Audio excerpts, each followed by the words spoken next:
Join me as I continue to model my 3D Dagger.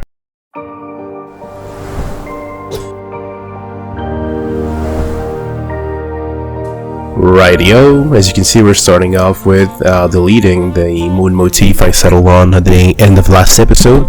Not that it was good, but I didn't like, after having seen the renders and editing and all, the meteor I did, like the thing that was coming out of the moon. So I instead decided to go with a twin moon motif.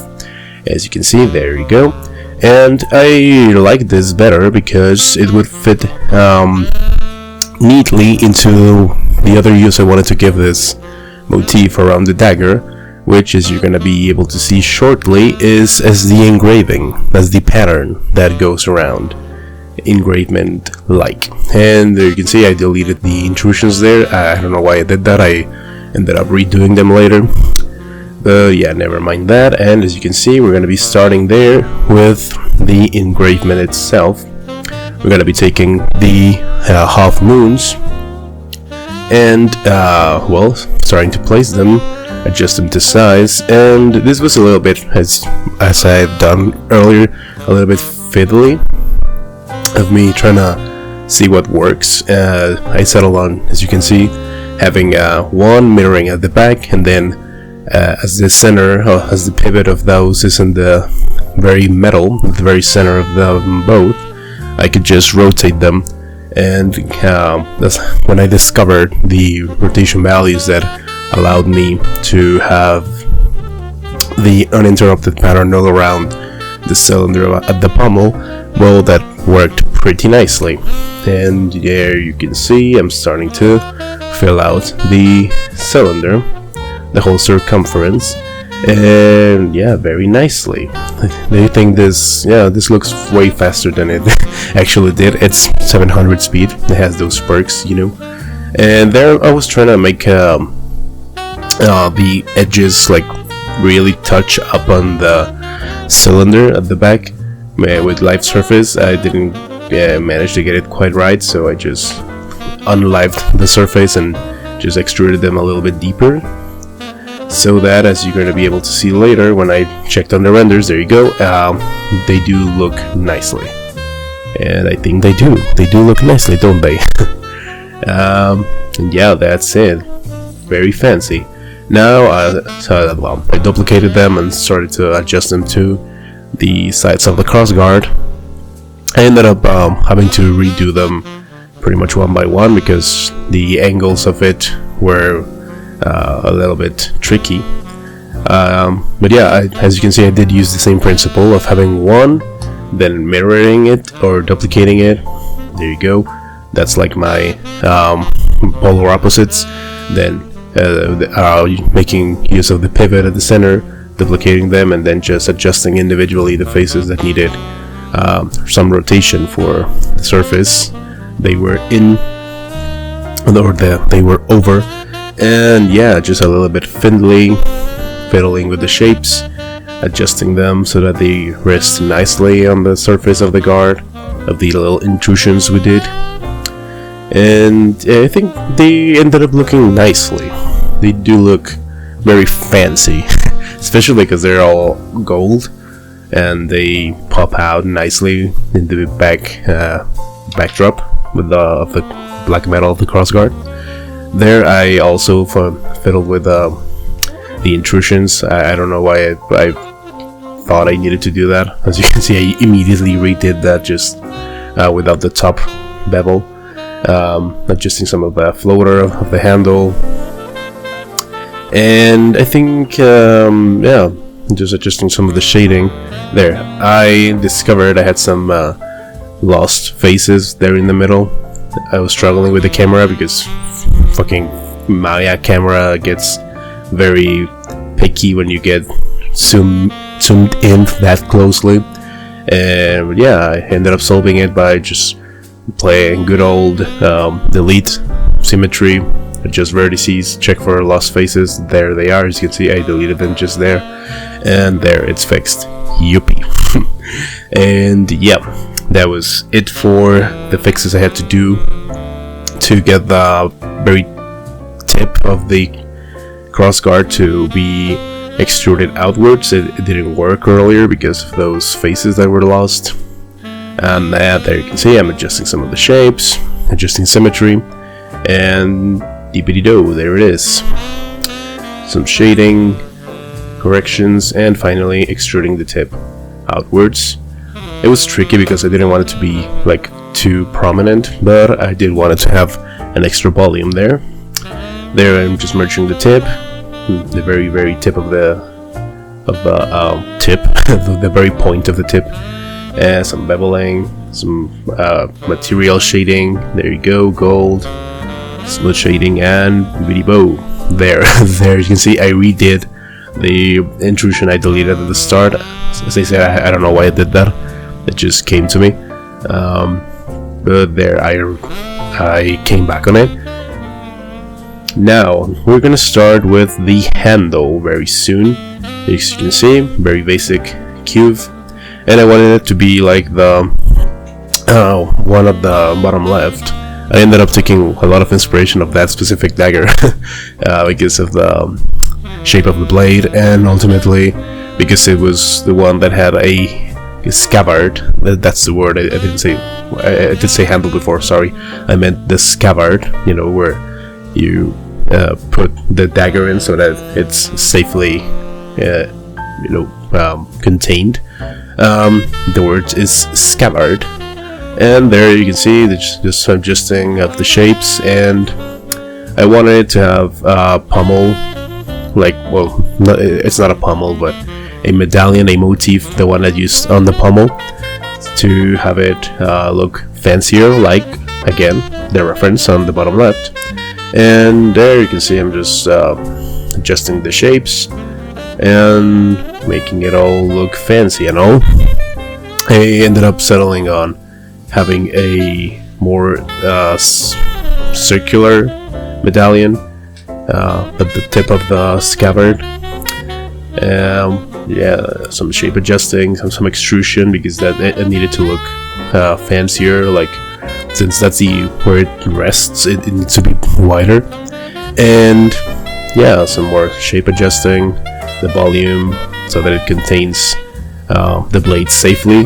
This was something I ended up changing my mind later on, because I did, as you're going to be able to see and you saw in the thumbnail, I did make the scabbard have the same lightning bolt shape. There, I'm beginning to do it just there, because otherwise it would have been too irregular. The normal triangular shape scabbard would not have probably been too comfortable. I mean, thinking from like a realistic standpoint, to have a dagger like that saved in a scabbard with such empty spaces, such irregular shapes. So I decided to copy it so that it enters like perfectly and it rests pretty much unbuttered, and I'm gonna be able to decorate the scabbard right there, because I obviously want it to be as fancy as the rest of the dagger. There, sorry for that, it's starting to get cold. And there you can see the extrusions, and this probably gonna take a lot longer than I could really talk to you about it. It was very iterative process of extruding it outwards, making it look like bulkier. At the start I wanted it to look like the reference, that it has only like the motif at the very top of the scabbard, but I did decide at the end, and you're gonna be able to see it not too far removed from now, that I did decide to get that extrusion in the middle all the way to the bottom of the scabbard. So yeah, there I'm starting to do it. Just there. I'm fixing it so that I can extrude it all in the at the same time. There you go, and there it is. Now here I fixed the insertions because they wouldn't match. They would have given me problems with the topology and all. And there it's starting to look fancy. See, very fancy. And here I started to do the pattern of the twin moons all the way to the bottom. This was long. It's probably not gonna look like that because it's 700% speed, but it did take a while, especially because the moons had to get smaller as the Scabbard got thinner at the very bottom. So yeah, lots of patterns, and I did want to do it manually because, of course. And well, more of that, more adjusting. As I said, they take a while, and it's gonna be ending up, well, not really too soon. In the meanwhile, tell me, lads, tell me. I was thinking, when I am done with this project, to do some more in-depth showcases of my senior thesis project of Wilhelm's Quest, since I have all the material in my PC. And I own everything. I can show you some insider content of how I worked it, and especially for people learning 3D. I think I am by no means an absolute expert. I do have some formation and some experience, but I am by no means a industry standard or anything. But I think it could help somebody. I think it could help someone to really feel the scope of a project like this, and know what it takes for making characters that are gonna be able to optimize for animation, for rigging, for all that jazz that comes later down the pipeline than the things I'm doing with this project specifically. So do let me know. I think I would do it when I obviously have to finish this project first, which is probably gonna be next week if I can make me do 2 episodes a week next week. But yeah, it would come soonish. And yeah, coming back to the project at hand, the Scabbard. As you can see, I did extrude some of the outer loop so that it has more of a shape and more contrast in depth in the body of the Scabbard.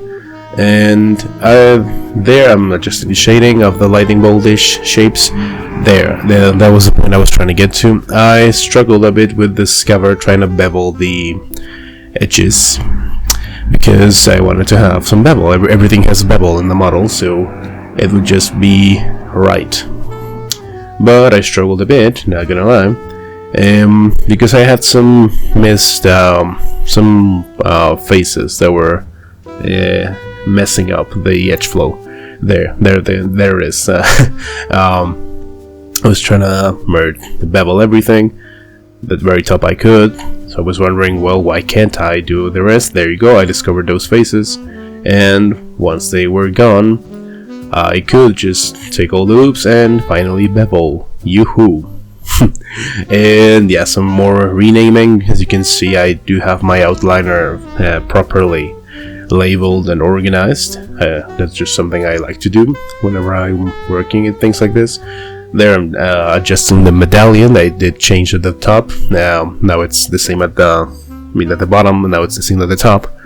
And yeah, grouping, naming, and setting up renders. And here we are at the very end again. So yeah, lads, as I was telling you, I'm probably gonna do some more in-depth showcases of my senior thesis project and uploading them here.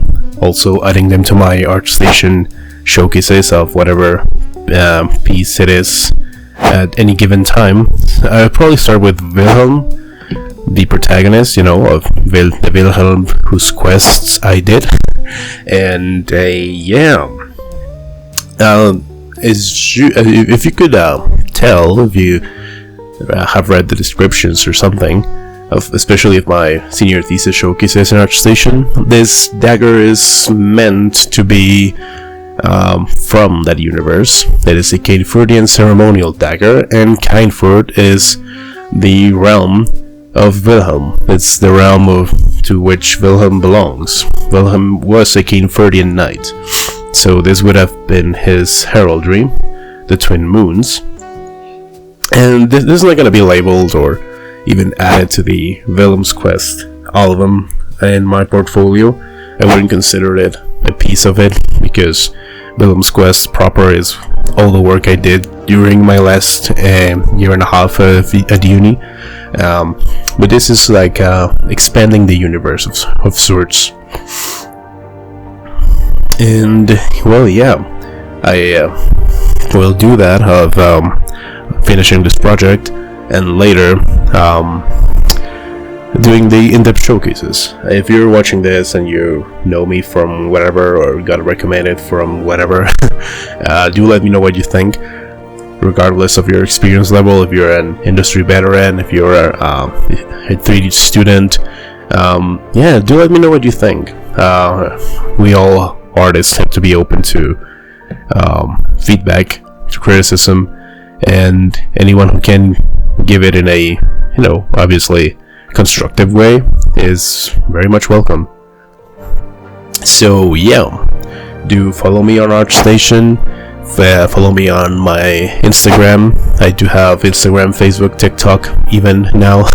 So yeah, do follow me, because I am trying to be active pretty much everywhere to reach you guys anywhere and as much of you as possible. And well, yeah, I think that would be pretty much it. Enjoy the rest of the renders, and see you lads in the next one. Bye bye. Thank you for watching.